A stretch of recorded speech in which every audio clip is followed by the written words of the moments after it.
All right, thanks, Sydney, for the shout out. Okay, so I'm going to share my screen.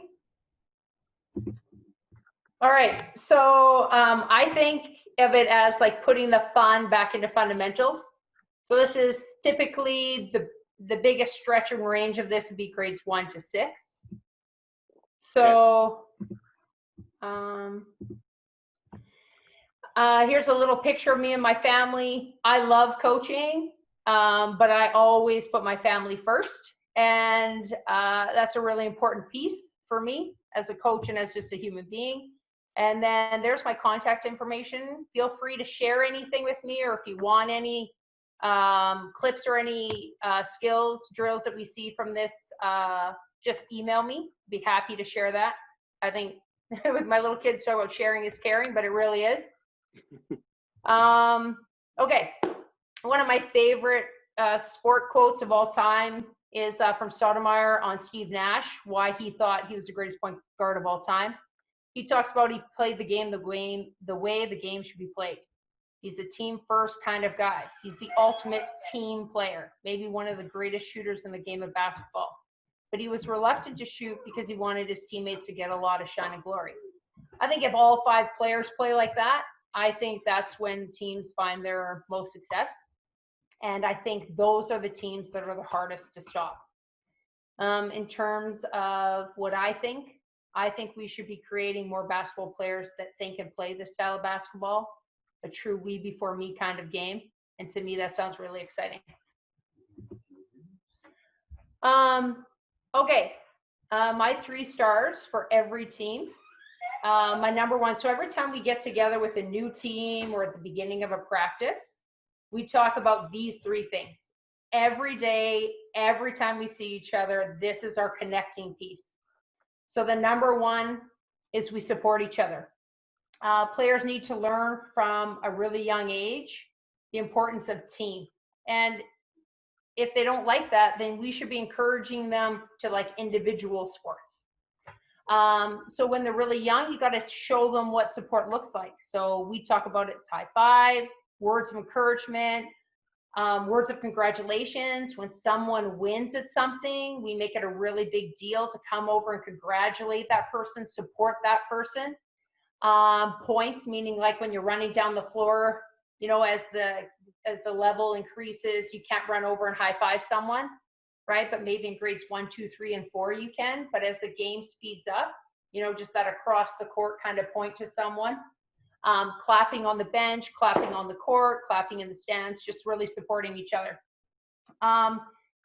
We talk about how support's important for when something doesn't go your way. It helps you deal with adversity when your 9 or 11 other teammates are there supporting you and getting you through that and helping you find your confidence again.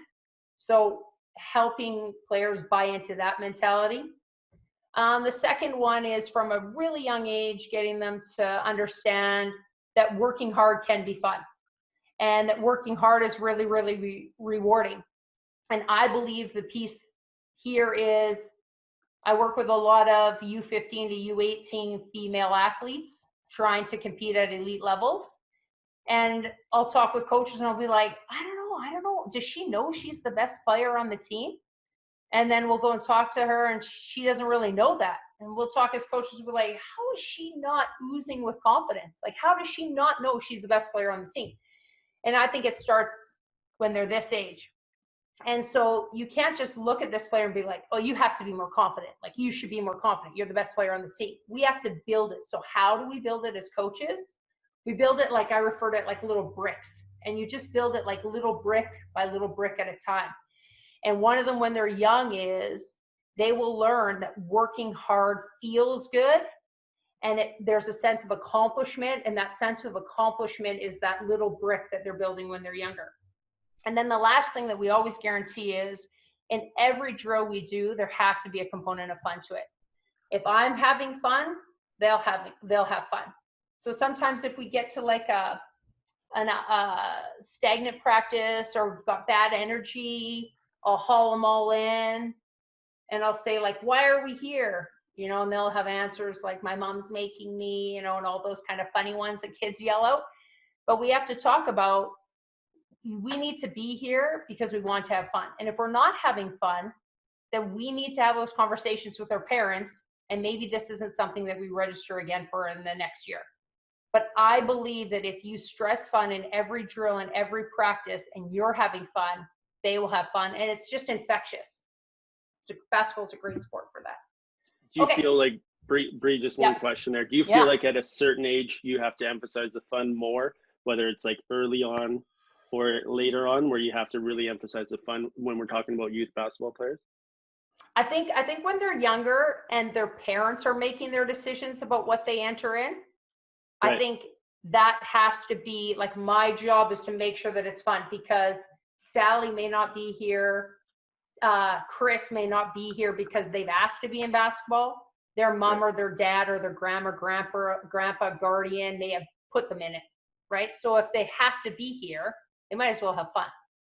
Right, especially at that entry point. Yeah, no, that's great. Yeah.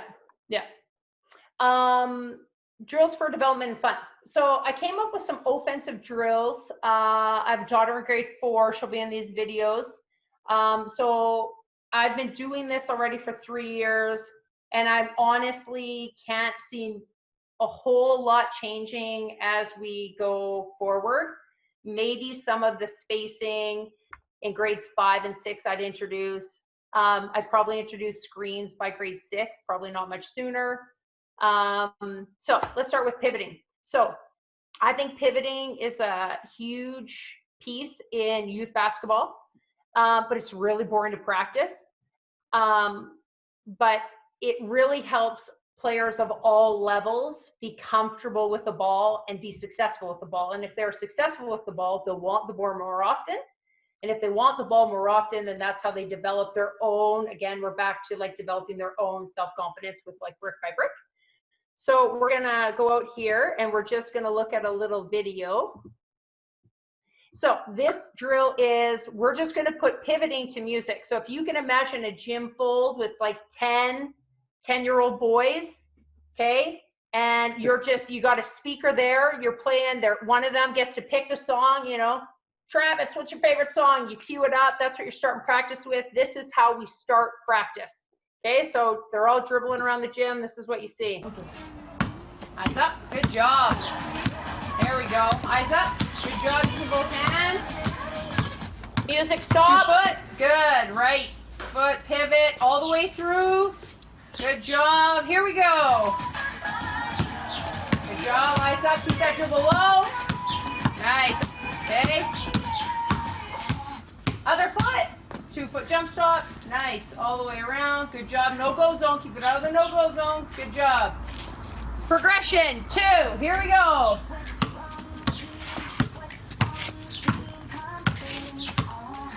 Coach comes in. Good. Gives a soft little challenge. And hit the music. Okay. So that's kind of what the drill looks like, but obviously more kids. Bree, let me ask you here, what is the no-go zone? Oh, the no-go zone. So we talk about never bringing the ball across the waist. So we call that, so it's quick so the kids can understand it. We call that the no-go zone. So they're never, ever allowed to sweep the ball across their waist. So they can bring it up higher, lower, right, above their head, below their waist. Just making sure they're not in a strip area, basically. Right, yeah. Okay, perfect. The next one is a simple, basic zigzag dribbling. Again, this is just like, how do you break down a drill to teach them the fundamentals properly, but also to build the confidence so that they can build on the skill.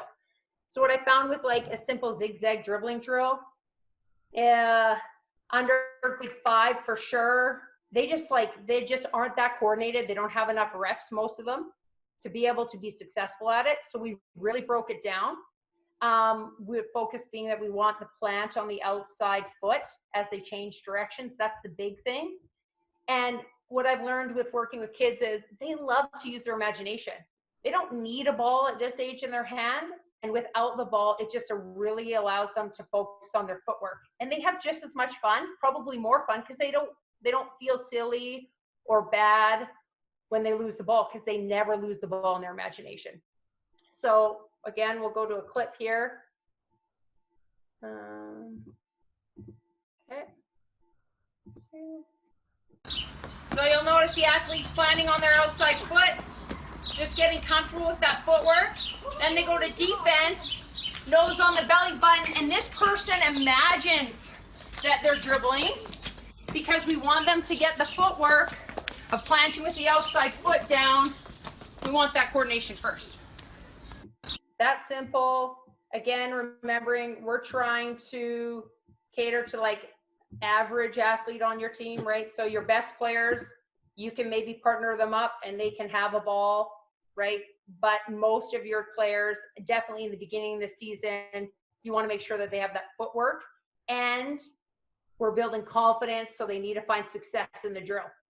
How long would you do that for, Bree? Just in terms of before you started layering it, would you do that for a chunk of the season or for an entire season? So this year, grade 4 girls, we never got to a point where everyone on the team had a ball in their hand. Okay. So longer than I thought. I thought we'd get there in 1, maybe 2 practices. We did not. Yeah. They just, it's funny, you just forget how simple tasks are daunting when they don't have those pathways connected in the brain, right? So you just got to allow, it's like potty training, right? Like not everyone gets potty trained at the age of 3. So you just got to allow them to develop at their own speed and make sure that as they're developing, they're maintaining their confidence. And they don't, usually you pair them up with similar caliber in this, right? So neither one of them have a ball, right? So, and they don't care, because again, they love using their imagination, right? Like they're going around their back in their imagination, right? Like, right. Yeah. They just make it so much fun, right? I wouldn't enjoy that drill, but I don't have the same kind of creative imagination that they do. Right. That's fair. But probably same skill level. Okay. So power boxes. So this is like early on. So this would be like first couple of practices of the season. This is what I think the tool you can give every athlete, so that in a game, when they get the ball, they know how to go to the hoop and score without traveling, without overthinking their steps, without any of that. So I think of like, you have a grade 5, 6 team, club team even, so a little bit next level caliber of the community, but you got a newbie who's a really good athlete, which hasn't played basketball before. And you don't want, she needs to learn how to do layups, don't get me wrong, but confidence first. So the first tool I would give that grade 5 or 6 who's super athletic, super fast, would be a power box. It's going to teach her how to stop properly. It's going to allow her to go at her full speed with the confidence to stop and try and get a shot up without traveling, right? So we'll take a little peek at this video here.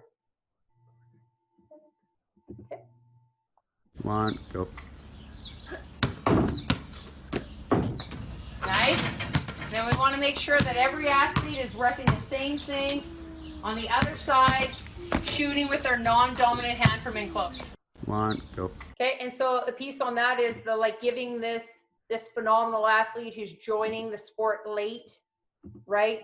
They just have, it gives them opportunity to shoot with their left hand, dribble with their left hand, but not worrying about their footwork yet. I think as the season goes on in grade 5 and 6, obviously you got to get that athlete a layup, and I think they'll pick it up fairly quickly, but it gives them the confidence to want the ball early in the season. Yeah, I know. It's especially important with that weekend stuff. Bree, I just had a question here. I just missed it. On the defensive footwork, your lead feet, are you both pointed at the offense or one, or how are you teaching that with the younger kids? Because I know it's really important because it sticks in their head. Yeah, so for me with defense, if I was on that drill and I was teaching defensive footwork, I would teach both toes. Let me just bring myself up here. Yeah.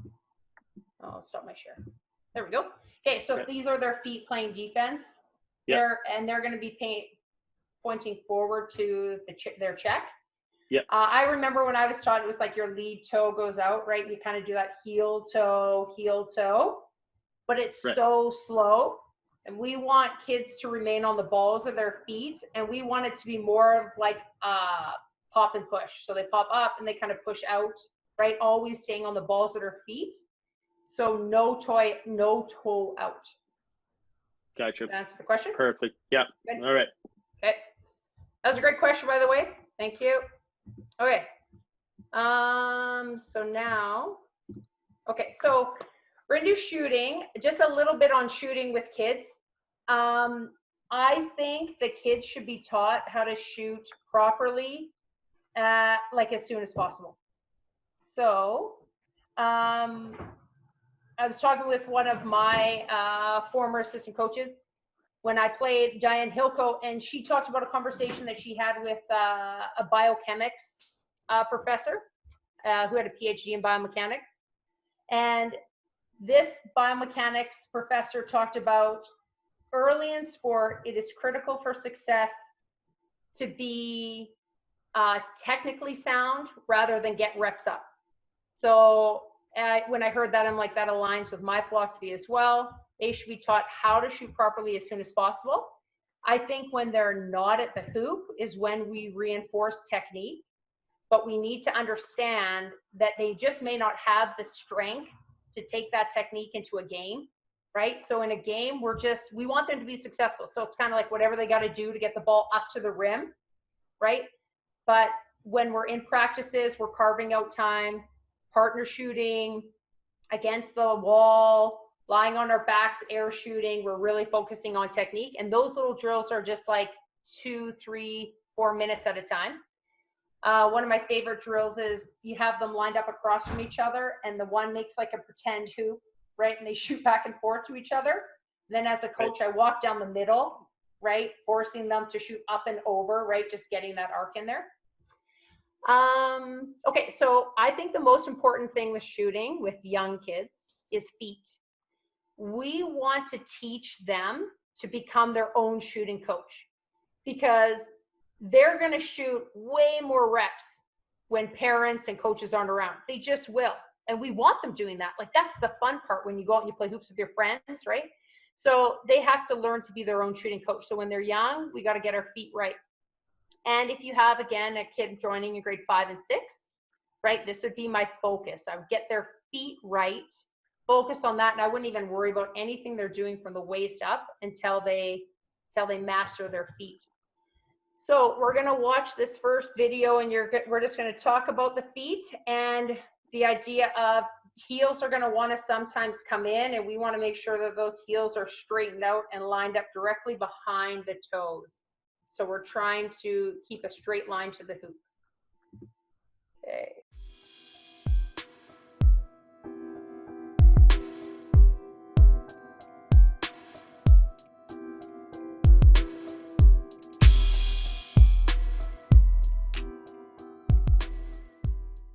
So, feet 495.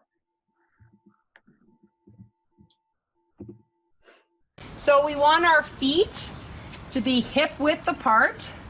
So wide knees to hip width. Okay. Now a little bit wider is okay, but it can't be super narrow. Bad balance when they're super narrow, and it can't be super wide. So go really wide, Kieran, because now there's no power. Okay, so go hip width. And we say hip width instead of shoulder width because the kids can see their hips, so they can go straight down. So she's right hand dominant. So we want this right foot to be slightly ahead, like here. No, keep it there. That was perfect. Okay. Just a little bit ahead, and it can be all the way, put your heel up here. If she were to line up her heel and her toe and slide it over, it can be that much.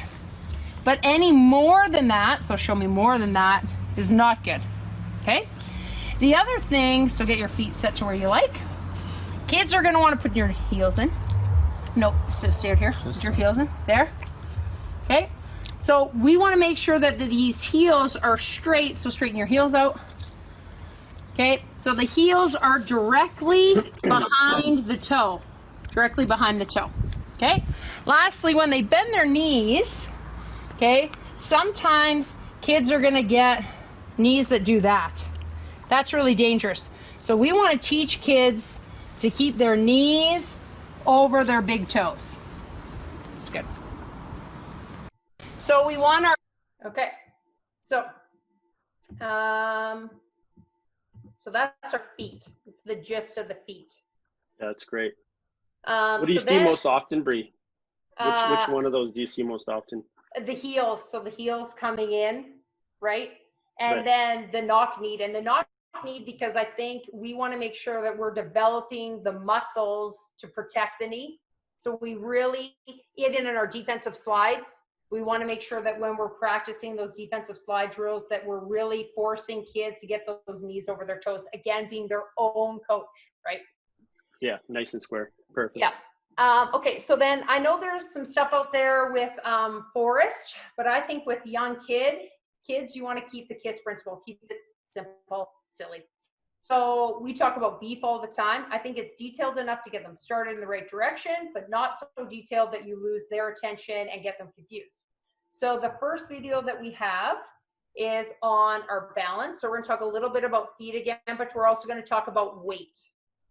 So let's go there. Okay, 4996. Talk about hands. So she's right. So option one is she can put her middle finger, and I get kids to line it up with the nipple because the nipple's in the middle of the ball. And she can put the nipple of the ball in the middle of those two shooting fingers, or she can slide it over to there. But it can't be either way any further. So put it where you like it. Good. You'll notice too that we want the fingers spread. So put your fingers close together.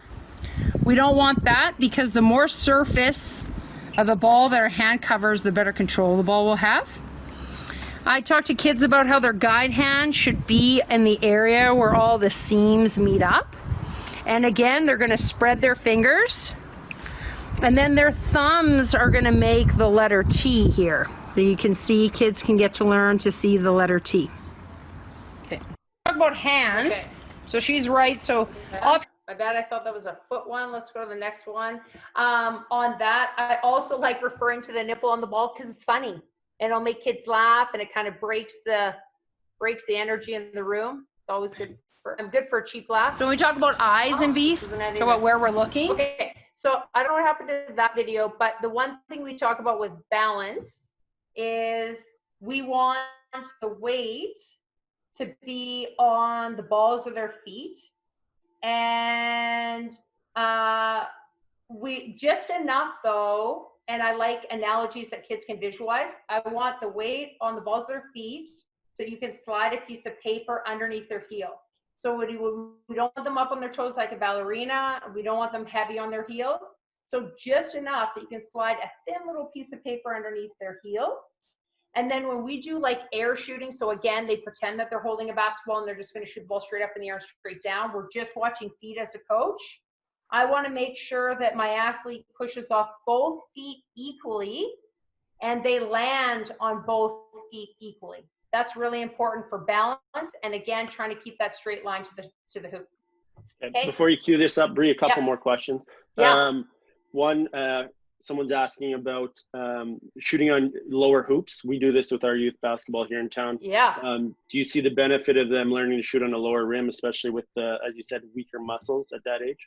Yeah, and the whole idea of like finding success, right? Yeah, totally. Right. I think that's a great idea, but I also think it's okay for kids to try and shoot on higher hoops, right?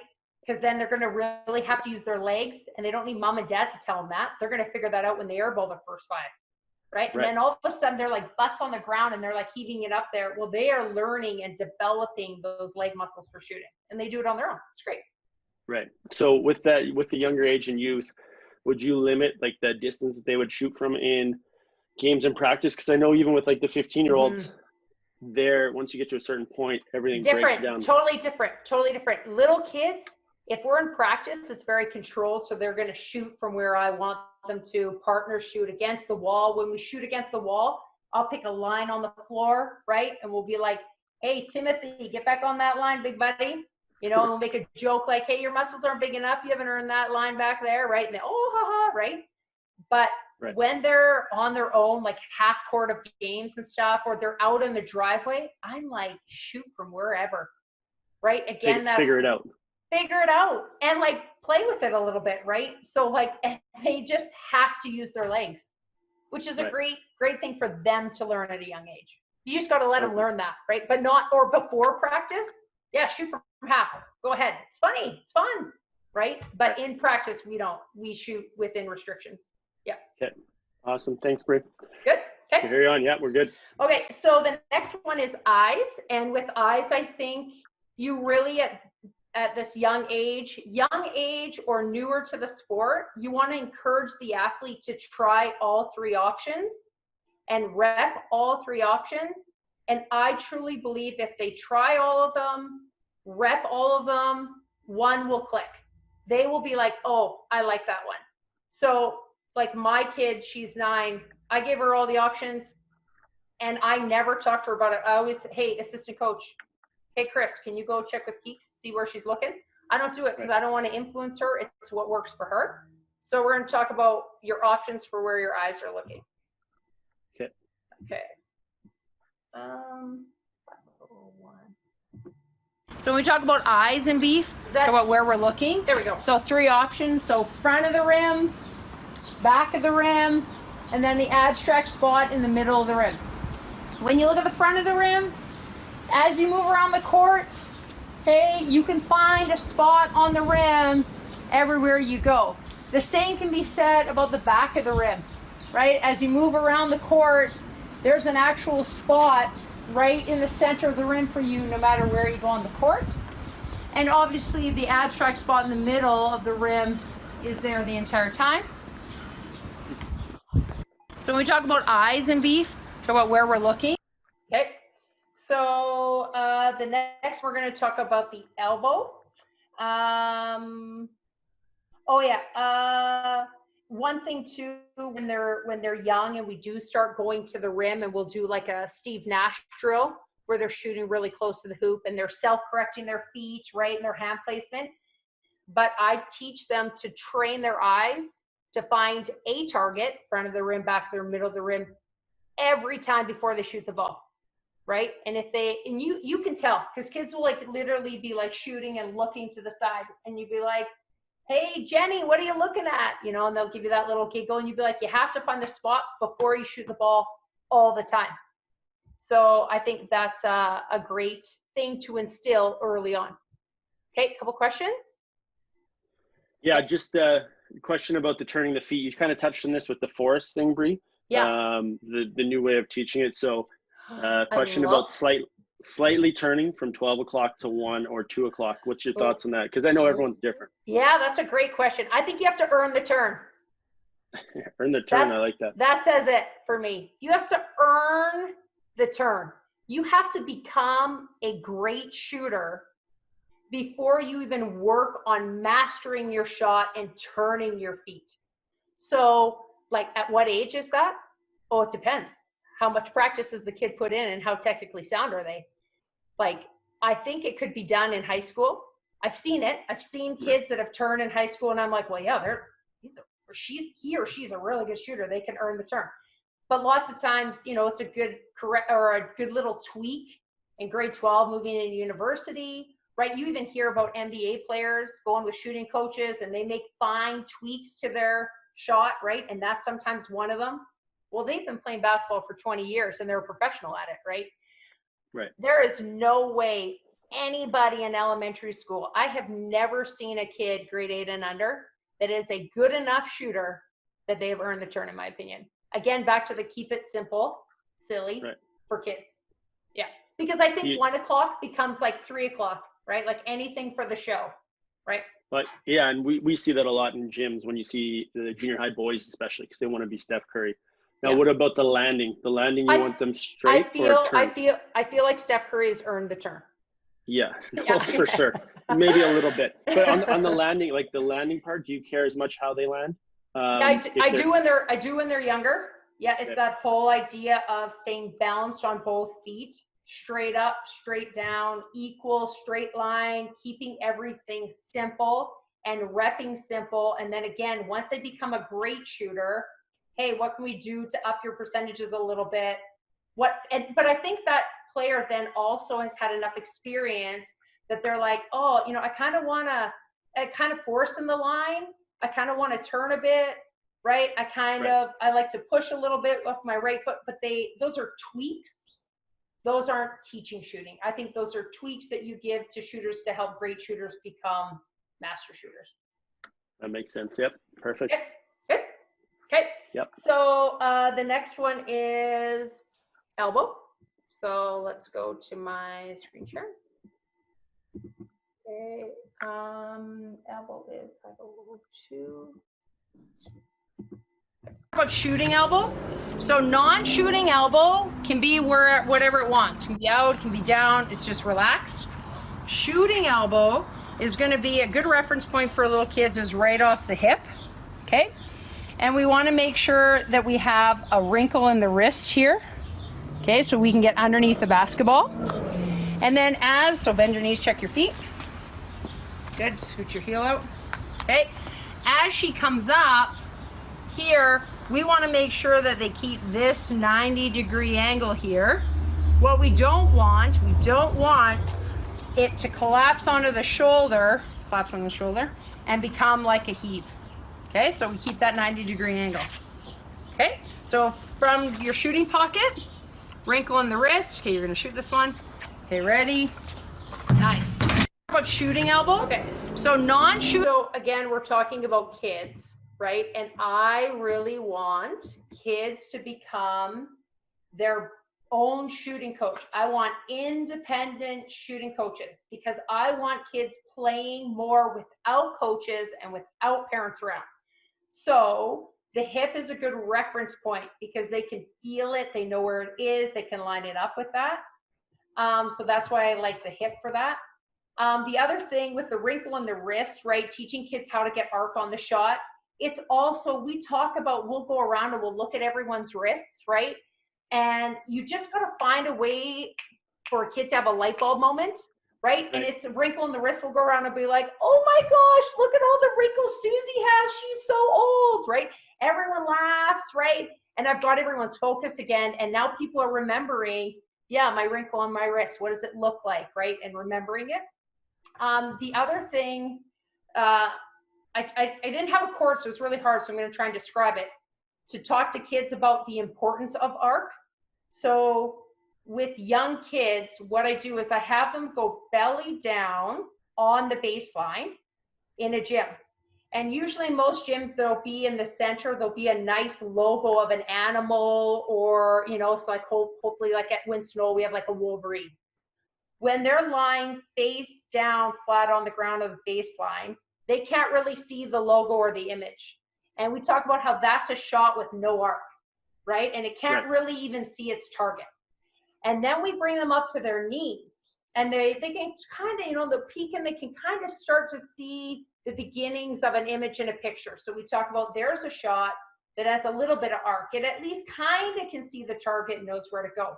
Then we have them stand up on the baseline. And we said, this is a shot with a really nice arc. We're like, how many of you can clearly see the logo in the middle of the gym? And all their hands shoot up. We're like, that's why we want an arc. We want to give our ball the best chance it has to hit the target that we're aiming for. And I find that that analogy usually kind of registers with little kids' minds. Okay, last one with beef is we're going to go through follow through. Okay, so that one, so follow through. So follow through. So we want to lift up through the elevator. Okay, nice. So we have a nice finger straight down. We're following through at the wrist here, not squeezing the fingers. And our guide hand is right up beside. This thumb needs to stay back. We don't want to push with that guide thumb. Okay, so follow through.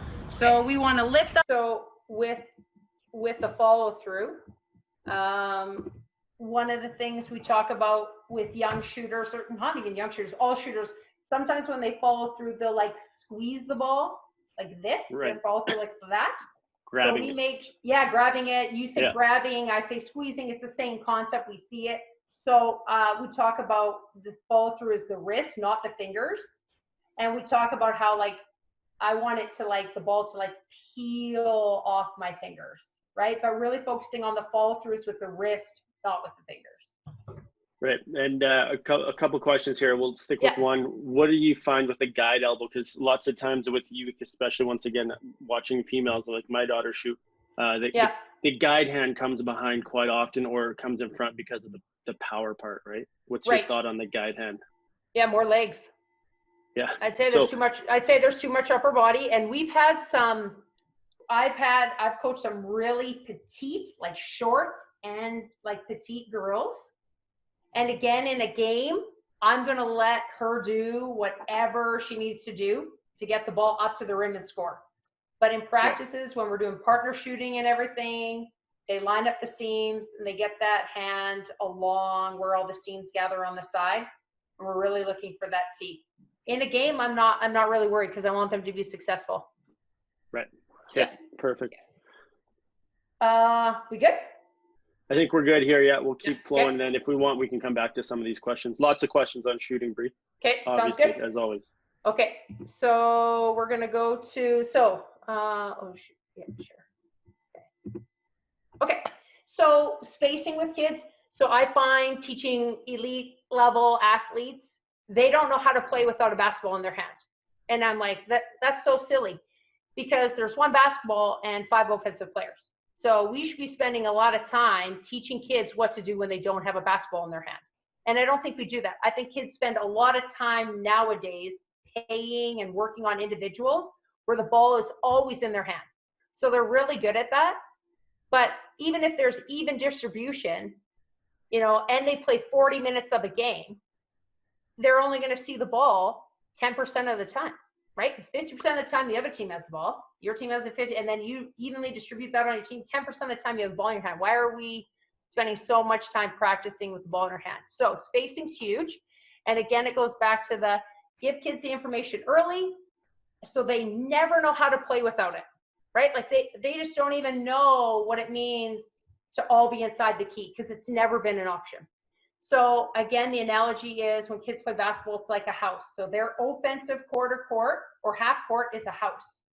Okay. There are 6 rooms. So if you're playing with 4 players, you can create it with 5 rooms. And the adjustment would be you'd only have 2 rooms at the top. But if you're playing with 5 players on a court, you want 6 rooms.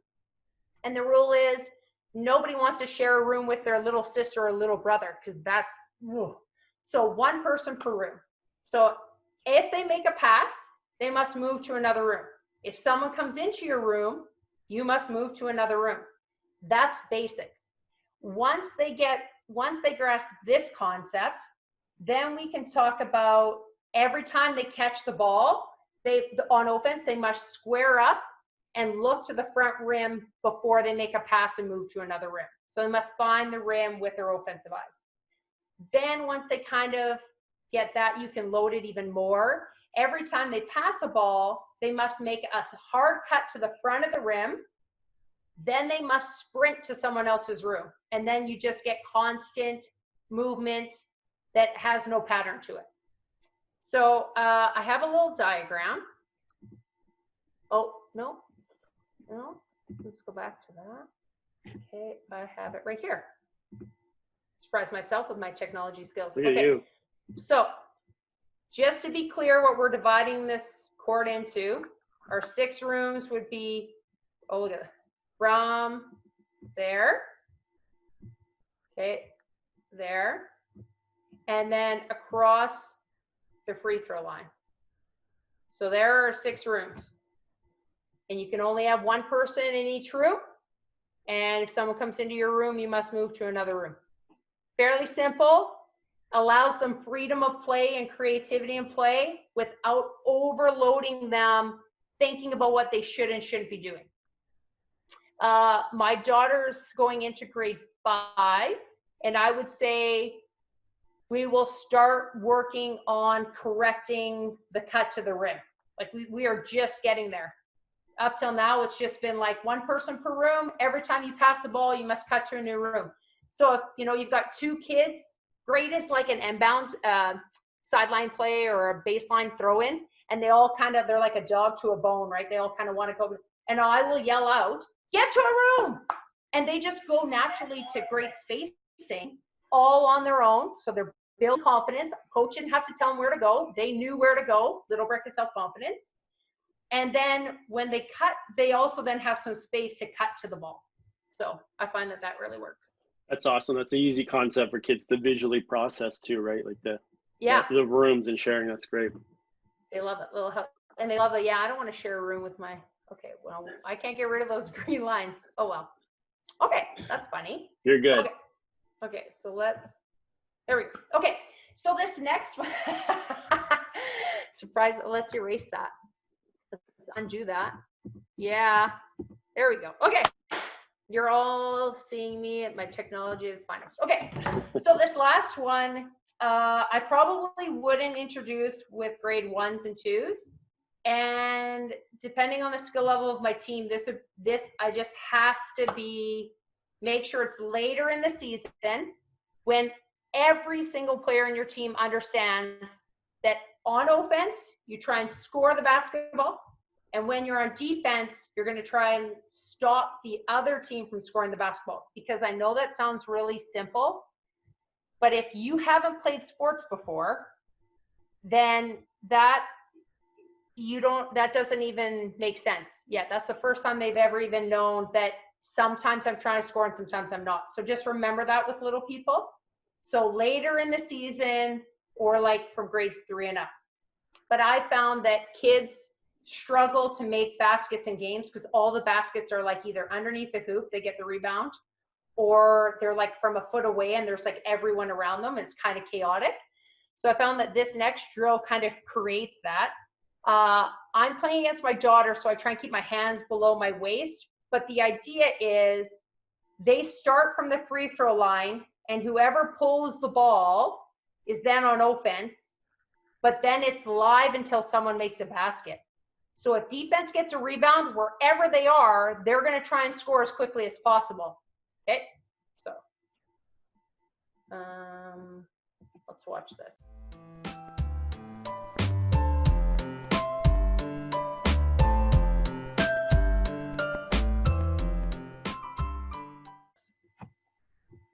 Okay. There we go. Okay. 4992. Dad, you say go. Go. She rips it. It's live. Okay. If I get it, I score, and then we come back out. Go. Live. Live 101. Whoever gets the rebound, she scores, and we go set up again. Dad, okay, so I was playing horrible defense, and I obviously should score from a foot away on an 8-foot hoop. So it doesn't give a great visualization of the drill, but you get the gist of it. Kids will shoot the ball 8 times before someone scores because their other teammate is like kind of drapes on them just like they are in a game. The other thing they do is they get tired. So they learn how to play and rebound and shoot tired. Okay, my only hesitation, again, I go back to just make sure it's late in the season when every single player understands this isn't really a rule in basketball. We're just working on this concept of finishing around the rim. Okay. Yeah, I love the ripping for the aggressiveness, Bree. I think that's great for younger kids, teaching them how to be aggressive while going to the rim, right? Yeah, well, so we're going to move on to defense now. And one of the things is the rip at the beginning of that drill, which is an actual defensive skill. And I think we need to remember that when they are kids, most kids have good parents. And I know that we taught sharing is caring, be gentle, and you never, ever took a toy from another kid. And if you did, you would hear mama's wrath, you would hear dad's wrath, you'd probably be put in a timeout, and we may even go home if you can't play nice. So we have to remember the kids have been told that from like 1 to like now, right? When they start sports. So we get those times where the offense is standing there with the ball in front of their waist, and your little player standing there playing this great all ball defense with their hands out to the side, and they think they are like being awesome and they're playing great defense. And everybody in the gym is yelling like, take the ball. And the kid is like, they're not going to do it because their mom will put them in a timeout. They will get into trouble. Coach will be mad. All those things that they have been taught for so long, like they're not taking the ball. So we have to give them permission. Hey, this is one of the most fun things in basketball. You get to take toys from other people. So if someone's going to show you their toy, you take it with both hands and you just take it straight out. We teach taking with 2 hands, being aggressive, right? So part of being aggressive is even just that ability to fight for the ball. So another little, we start a practice with this because it's got great energy. You just have 2 kids. So here, this would be like, obviously they aren't the same skill level. So I'll show you an adjustment that I make for the weaker athlete.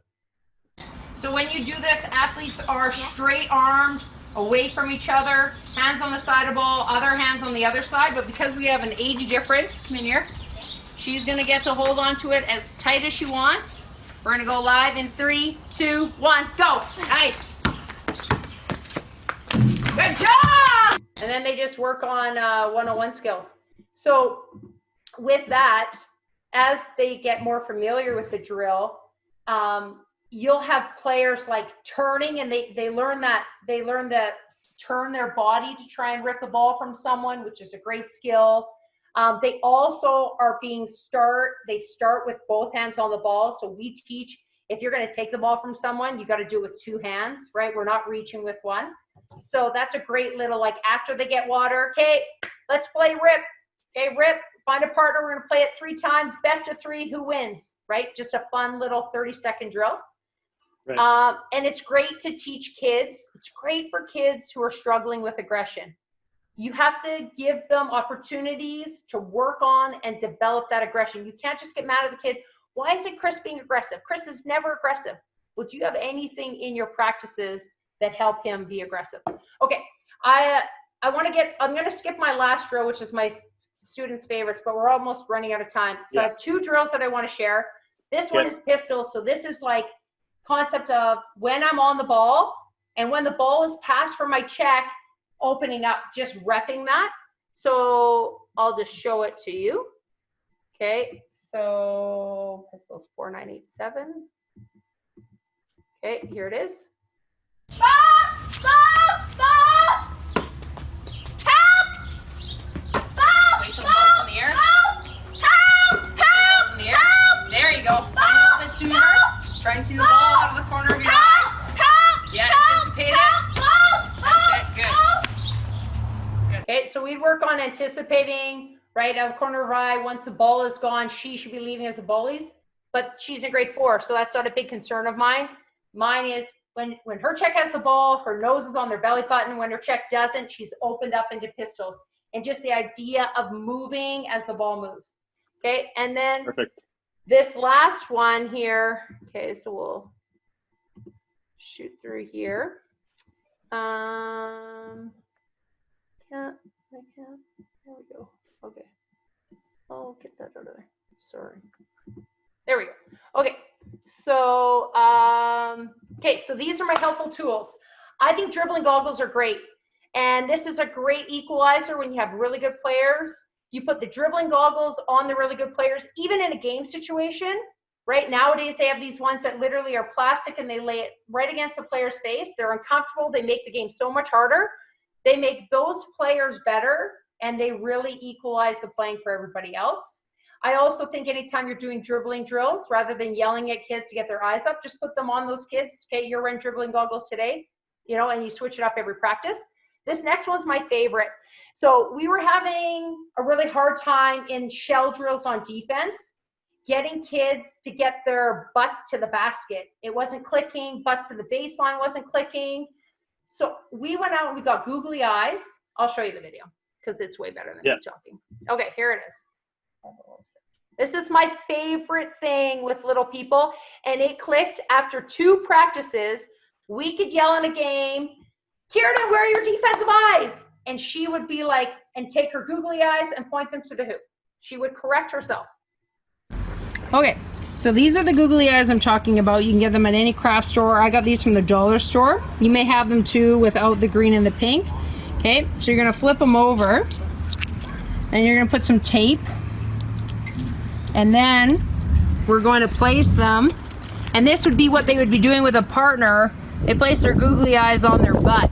Okay, so now in the drill, okay, so they're in a good defensive stance, okay, and then they pivot away and you yell out, defensive eyes, defensive eyes, okay, and then they go again, defensive eyes, defensive eyes, and they get those defensive eyes pointing to the hoop every time. So we would have these defensive eyes on all practice, and at the end of the game when you're doing a little scrimmage, right, you can just be yelling out, you know, so-and-so, get your defensive eyes to the hoop, and it just clicks. It clicked after 2 practices, and they loved it. It was so much fun with their partner putting those googly eyes. Last thing, music. I think, again, I start all my practices, or lots of mine, with the drill that involves music. I showed you that pivoting one. It's just great energy. And then finally, I think discs are better than cones when you're working with youth. And then I got some other stuff, but we're good. Okay, Bree, the googly eyes, love it. I love that. I want to try using that with our youth. I think that's really awesome. We got a couple minutes here for questions. We're getting tight on time. So Jockham's asked fun activities that are competitive but skill-orientated, still fun for the kids. So getting that mix of competition and fun. Yes. Maybe give us the top couple here before we wrap up. I think off of so 2 people are battling. So we want players to learn how to be physical and contact, right? And touch each other. So we have 2 kids paired up, and then a coach is going to shoot a ball, and it's live, whether it goes in or it comes off the rim. They're going to go chase it down, and then they're going to play one-on-one to the other end of the court. But the shot doesn't go up until they're already initiating physical contact with their other player. That'd be one of my favorites. Yeah. Okay. So Bree, there's a few people that are asking for the presentation at the end of this. So before I sign us off here, can you just put up the slide with your contact information so everyone can see that, and then I'll get us signed off here. And I'd be happy to share. So happy to share. Yeah. So for anyone that needs that, just screenshot it when it comes off. There it is. There it is. Okay. So our email's down below. And one of my favorite quotes is on there. Even if it means some players dominate less early on in their career so that they can dominate later on, right? So just making sure that even if they're a dominant player, they're fundamentally sound when they're younger. So they're not scoring 40 points with their right hand. Maybe they're only scoring 22, but they've tried and missed, 10 left-hand layups.